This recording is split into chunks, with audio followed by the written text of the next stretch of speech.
Ẹ kú ọjọ́ méjì mẹ́ta. Báwo ni ojú ọjọ́ ti rí lọ́dọ̀ yín? Ṣálàáfíà lẹ́wà? Ṣálàáfíà ní ilé wà? Iṣẹ́ ńkọ́?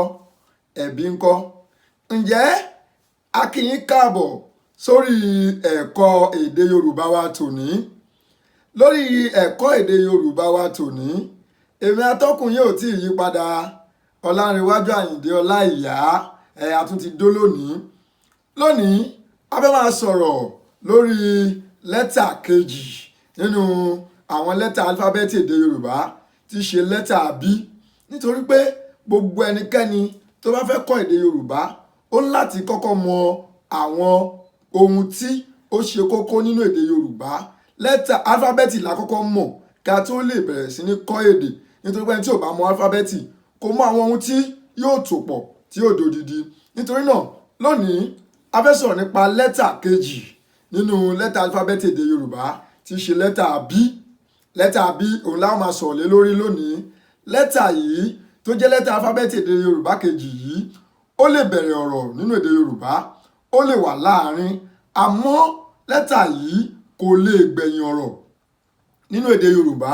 Ìdí tí ò fi lè gbẹ̀yìn ọ̀rọ̀ ni pé kọ́nsọ́náǹtì pọ́nbélé ni, kò sì ṣiṣẹ́ aránmúpè. Tí ò bá sì ti ṣiṣẹ́ aránmúpè tó jẹ́ kọ́nsọ́náǹtì kò lè gba àmì ohùn lórí, kò sì lè ṣiṣẹ́ kò sì lè gbẹ̀yìn ọ̀rọ̀. Nítorí pé bí a bá tẹ̀lé òfin fọnọ́lọ́jì èdè Yorùbá, wọ́n ní lẹ́tà kọ́nsọ́náǹtì kì í gbẹ̀yìn ọ̀rọ̀ nínú èdè Yorùbá. Nítorí èyí ni bí ò ṣe lè gbẹ̀yìn ọ̀rọ̀ nínú èdè Yorùbá. Lẹ́tà yìí kò lè gba àmì ohùn, kò lè ṣiṣẹ́ sílébù, bẹ́ẹ̀ ni kò sì lè gbẹ̀yìn ọ̀rọ̀ nínú èdè Yorùbá.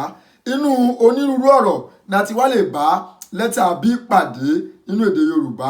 Àwọn ọ̀rọ̀ bíi bàtà, balùwẹ̀, bọ́ọ̀lù, bọ́ọ̀sì, báàgì, bẹ́líìtì, bàbá, bàbà, báṣọ̀run, balógun àti àwọn ọ̀rọ̀ mìíràn ni a ti lè bá B pàdé bí a bá yẹ̀ wọ́n wò dáadáa nínú èdè Yorùbá. Ǹjẹ́ a ò ní rí jù báyìí lọ lórí ẹ̀kọ́ wa ẹ̀kọ́ èdè Yorùbá wa tòní. Tó bá tún di jọ́ míì tá a máa mú àkọ̀tun wá fún yín.